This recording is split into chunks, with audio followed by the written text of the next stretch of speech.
Picture this. You finish one of your favorite games, roll credits, controller down, and that lingering sense of satisfaction overcomes you just before you decide to Google it to see what people were thinking online. And that's when you find it.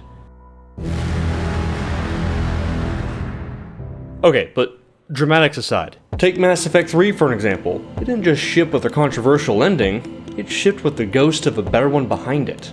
Concept art, lost game modes, scrapped storylines, alternate endings, dialogue trees that led to nowhere ultimately.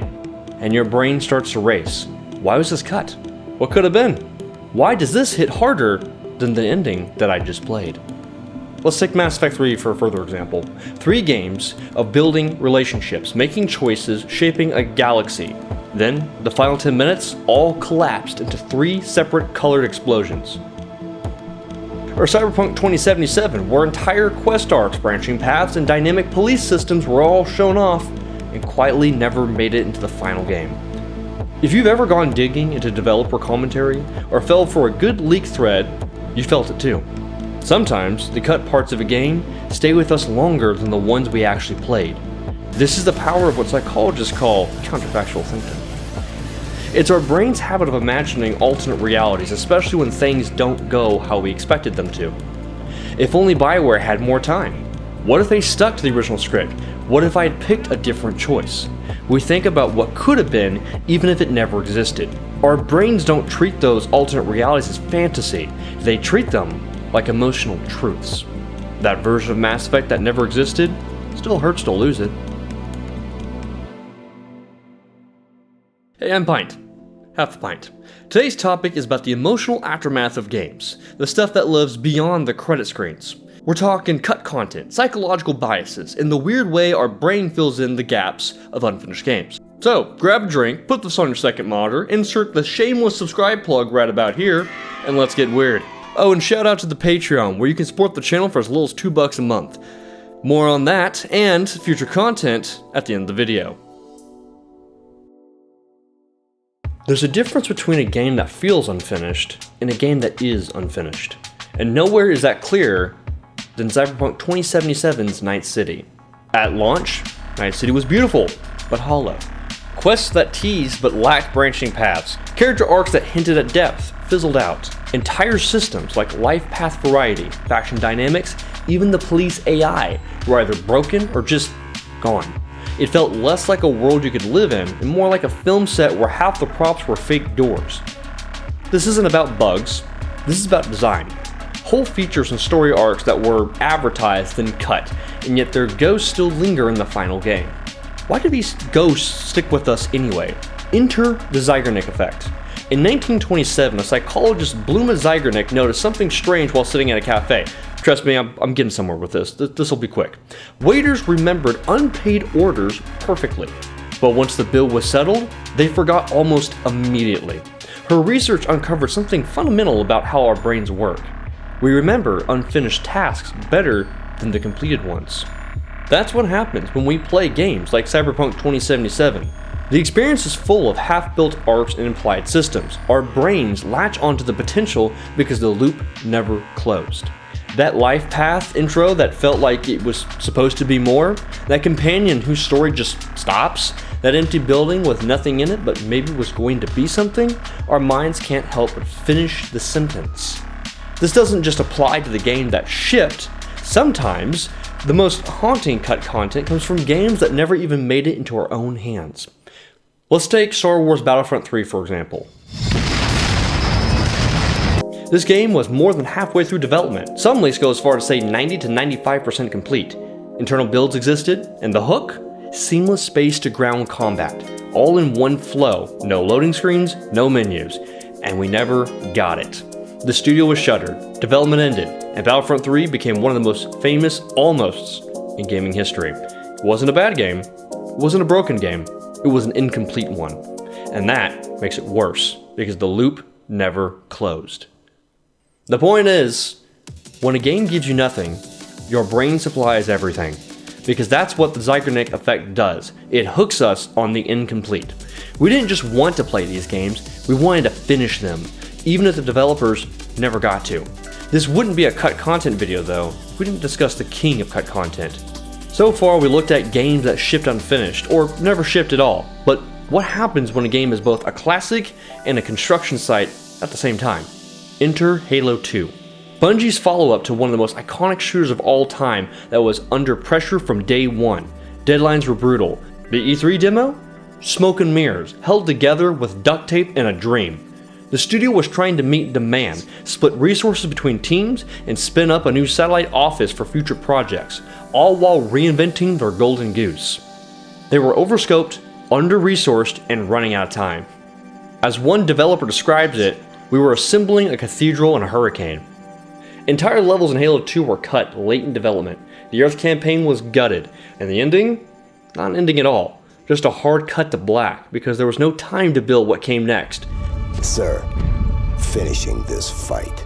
And fade black. And yet Halo 2 became a masterpiece regardless. Here's where things get interesting though. See, players expected a complete, polished experience. What they got was a fractured, incomplete campaign.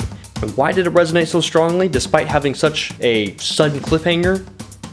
Well, obviously the multiplayer and the gameplay had something to do with it, but we're talking about the story here. I digress. Let's continue talking about the story. We rewrote the gaps as intentional mysteries. We held on to the high notes, and we justified what was missing because what was there was so strong. That internal conflict, that's what we call cognitive dissonance.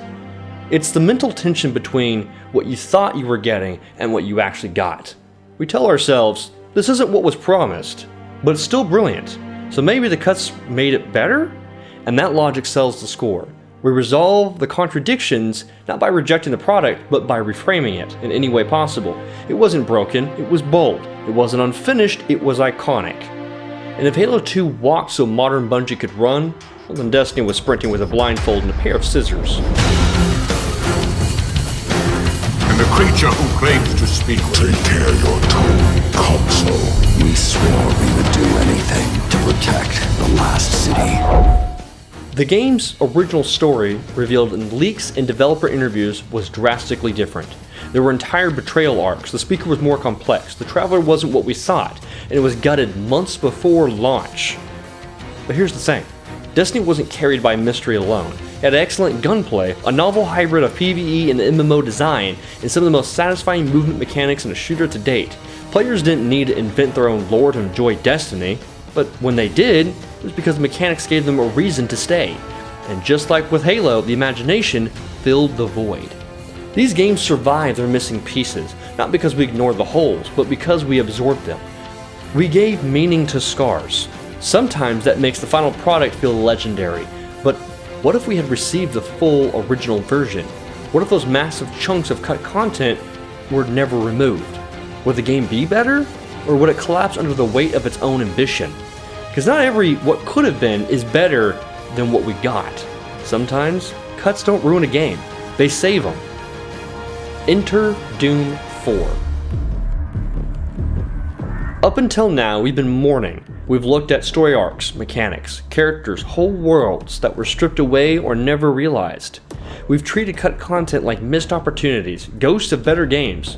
Not every missing piece was a tragedy. Some of them were a warning, and Doom 4 is the perfect example of that. Before Doom 2016 came roaring out of hell with speed, style, and a shotgun to the face, there was Doom 4.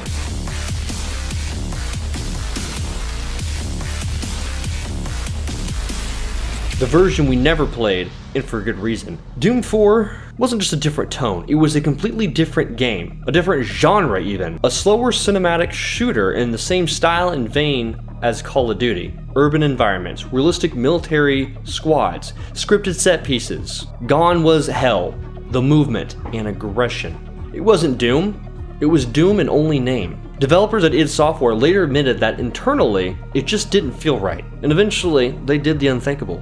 They scrapped years of work and started over. What we got instead was Doom 2016. And from that point, I think you guys know how the story went. A hard reset that went back to the franchise's roots, but modernized them. Faster movement, fewer cutscenes, instant gratification, pure violence and momentum. It didn't just ignore the trend of cinematic shooters, it rebelled against them. So here's the irony. If Doom 4 had been released in its original form, it probably would have sold fine, I guess, but it wouldn't have reignited the franchise. it wouldn't have stood out, and it sure as hell wouldn't have felt like Doom.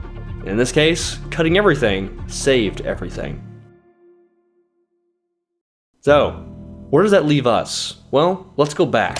Let's go back to Mass Effect 3 and the endings we never got. Let's go back to Cyberpunk's missing features. Let's go back to Halo 2's unfinished campaign. Let's go back to the feeling of discovering that something was meant to be there, but wasn't. That lingering tension we feel? That's not a bug in the system, it's the way we're wired. We crave closure, we imagine better outcomes, we fix stories in our heads, we fill the gaps with meaning, because humans hate a blank page. It's the same reason why we make stories inside of sandbox games. Because the beauty of cut content isn't just what was lost, it's how we responded to it. It's in the forums, the theories, the debates, the weird rumors, and even the dev interviews. Somewhere out there, someone still believes their favorite game was meant to have a hidden area, a forgotten boss fight, or a system that would have tied everything together. And maybe they're right. And while not every game turned out the way that it needed to be, let's not get overly cliche here, but it is important to remember that not everything on the cutting room floor needed to make it into the games.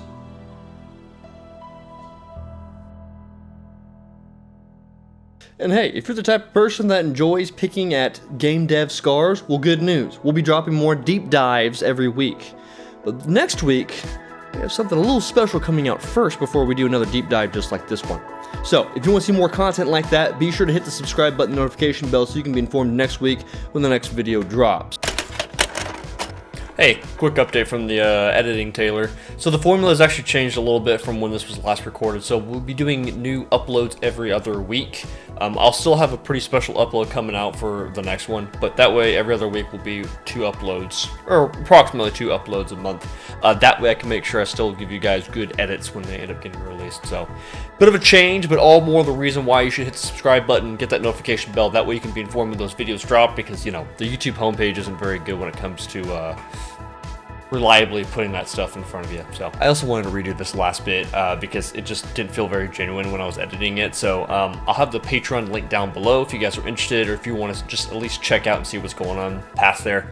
You can support it for as little as $2 a month, and you'll get access to editing live streams, QA polls for like next content videos, and a little bit teases here and there in case you guys want to see more of that behind the scenes sort of stuff when it comes to the development process for a lot of these videos. I'll leave a link below the like button in case you guys are more curious about that sort of stuff.